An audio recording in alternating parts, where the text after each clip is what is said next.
Okay, so I'm going to make a couple of videos to try to make up for my bad lecture today, February 26th. I'm going to go over a few things. I think start with object classes and just review of how they work. So let's get some Eclipse going.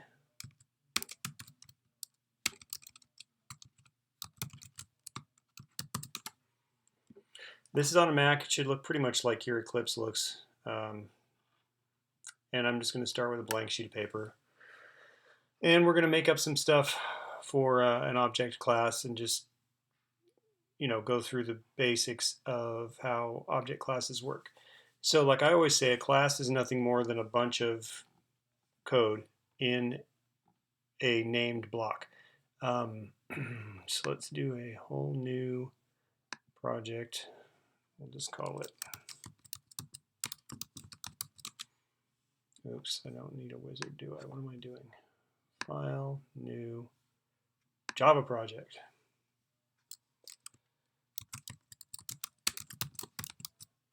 Okay, default location, blah, blah, blah. Okay. And so in here, we have our source folder and we've got all of our files. There aren't any yet. So let's create a class. The object class is going to be a class, obviously, in its own separate file. I accidentally clicked interface, not a problem. Bad at clicking. New class. So we're just going to call our class, doesn't matter, dog. We don't need a public static void main. Constructors from superclass we don't need. We're going to talk about that. Inherited abstract methods, whatever, don't care. Okay. So there it is. We have a class called dog.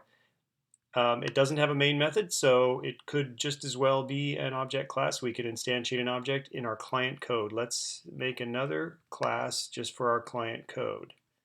Client code is the code that, references your class. It can instantiate your class, objects from your class. So again, new class, and what are we going to call it?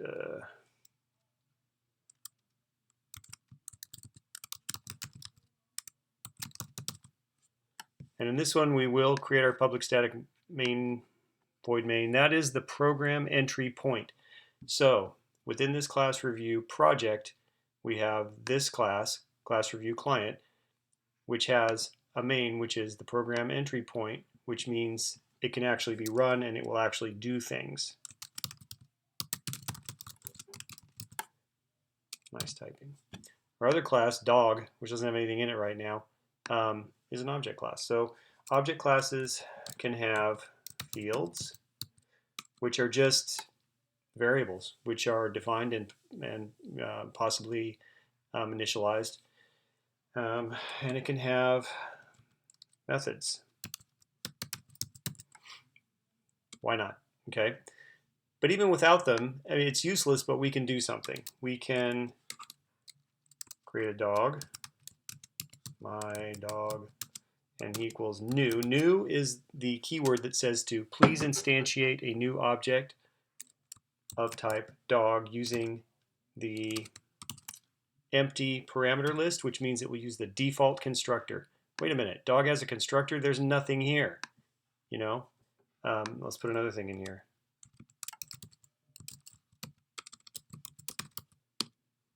It has a default constructor. We talked about that. When you construct a dog, it will use the default empty constructor to create copies of the fields and the methods. There's no reason this won't work. It'll complain a little and say it's not used. That's fine. Let's execute this. Save the files, run it. Ta-da, done. Nothing happened. You see right down here, nothing happened. So getting back to our class, let's give it some fields. A dog has, what does a dog have? A dog has, I don't know, let's give some descriptive things. It has a name.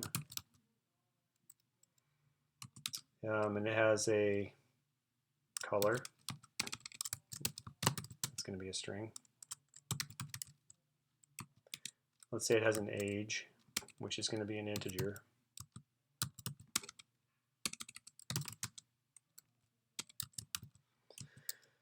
All right, so that's enough. These are going to default to the defaults. Default for a string is an empty string. Default for an int is 0. So let's create our dog again. Whoa, look, no errors. So we just created a dog called my dog, and we happen to know, yeah, it says it's not used, that he was created with an empty name, an empty color, and an age of 0 by the default constructor. Well, that's kind of stupid. When you create a dog, you'd want to be able to create him with maybe some of these things already set. We could give him a name and a color and maybe even an age when we instantiate him. So let's say we're going to create a constructor that will take some arguments or some arguments and assign them to these fields, assign their values to these fields. So remember, a constructor is just a public method with the name of the class.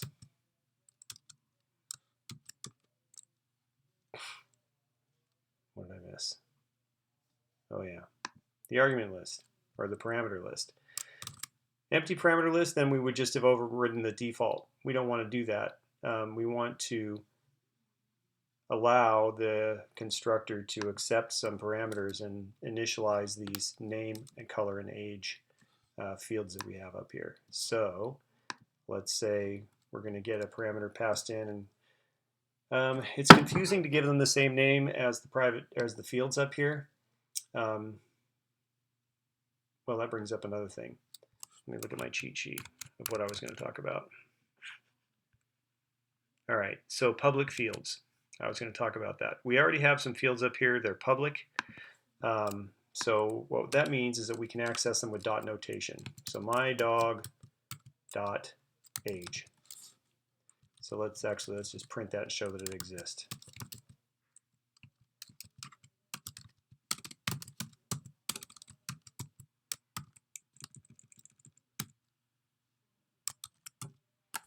Is that going to work? Oh, not string. See, I'm bad at this. Okay, is that going to work? Yes, my dog is 0 years old because over here in this class, when we instantiated him, we didn't pass any parameters in, so age got the default for an int, which is 0. These are public because I didn't declare them private, so I can access them this way. Okay.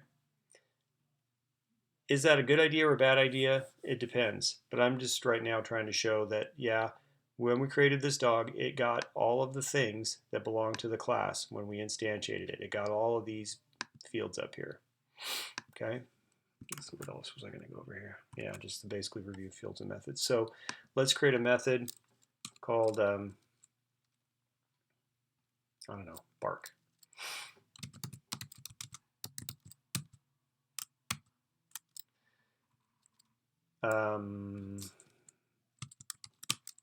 And this is going to do nothing more than, this is stupid, it's contrived, but I think it's going to get the point across. Oh, I need an L in there. And I also need a return type, which is going to be void because it's not going to return anything, it's just going to bark. So back here, we run this, we will instantiate our dog using the, well, we've overridden the default constructor, but it doesn't matter, it doesn't do anything anyway. Now let's make the dog bark. My dog dot bark, because that's how you call a method on an object.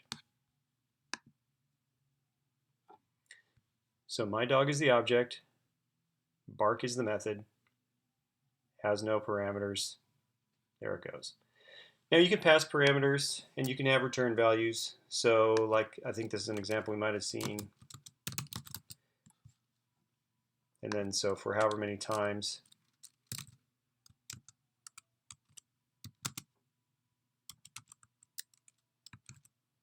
oops.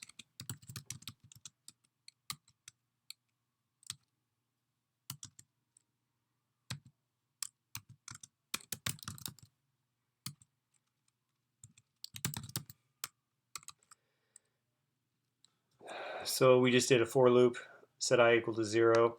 While I is less than the number of times we've requested it bark, it will increment times, and then it will bark.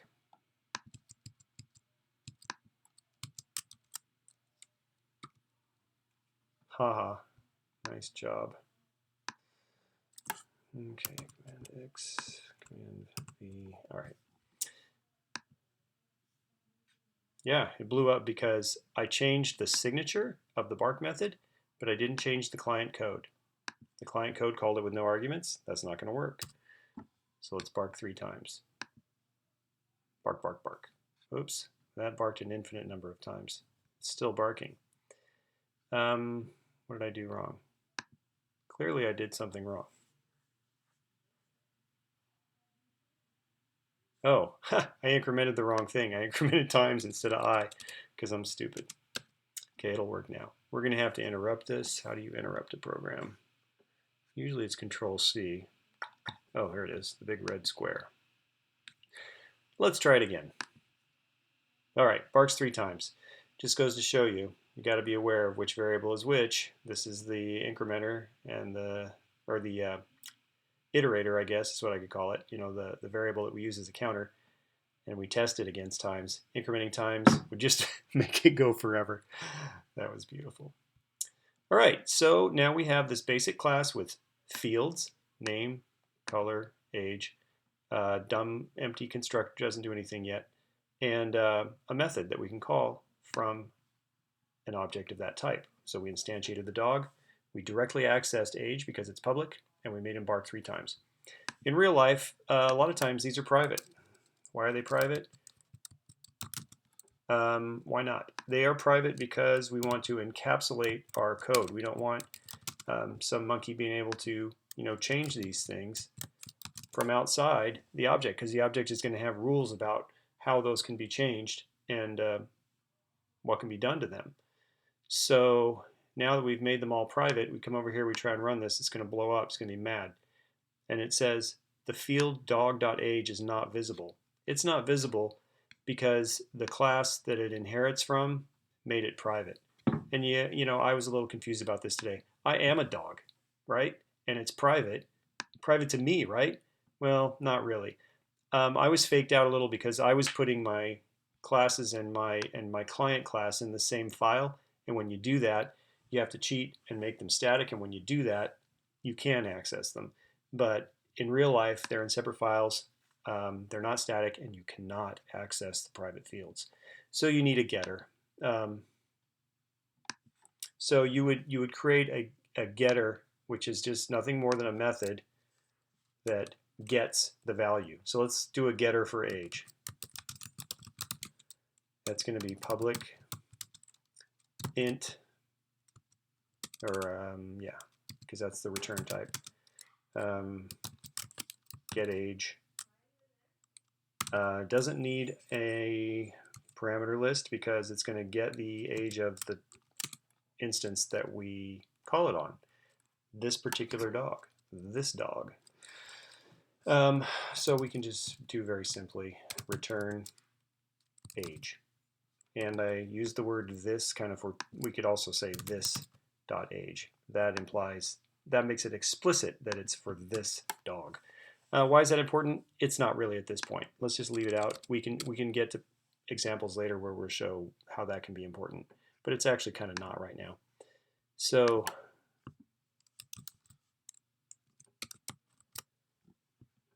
and this is now a method, so it needs its parameter list, which is empty. Now it works exactly the same. It doesn't reference age in the class directly because it's private.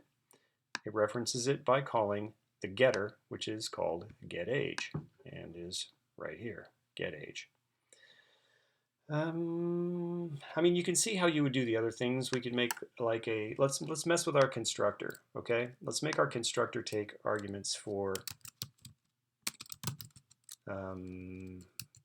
the name. We'll make it a different name just because it makes things a little cleaner.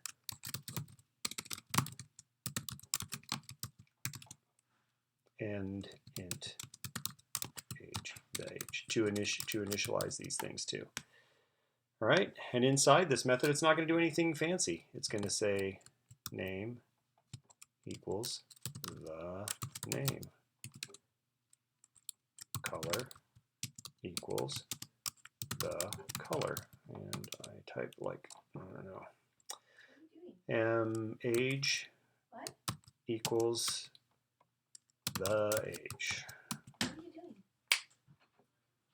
That's it. So that is all we need for the constructor to work that way. Now, if we try here, it'll blow up because the constructor dog with no arguments is undefined. We're trying it, calling it with no arguments. And now we would have to remember what the values are that are supposed to be in here. I already forgot. I think if you start typing, nope, it doesn't. Yeah, does it tell you? The constructor dog is undefined. Yeah, so I guess we just have to remember. It's name, color, and age. So let's give him a name, Scooby. We'll make him black and make him 10 years old. And we're going to use, of course, a semicolon. All right, so we created a dog. His name is Scooby. He's black and he's 10 years old. We know he's 10 because this still outputs 10 right here when we call get age. This is getting kind of long, so we should wrap it up here in a second. But we can do getters for the other things too real quick.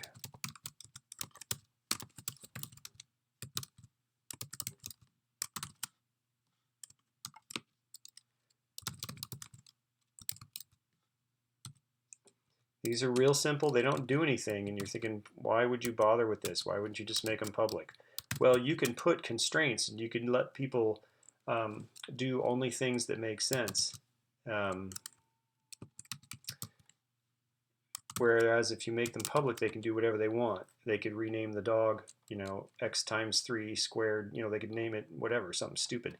And we don't want that to happen. So we can put class invariants in here which say no, the dog's name has to be one of either Fido, Scooby, or Fred.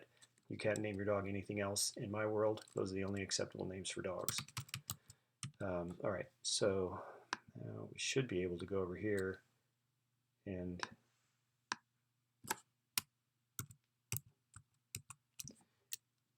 get our name and our color.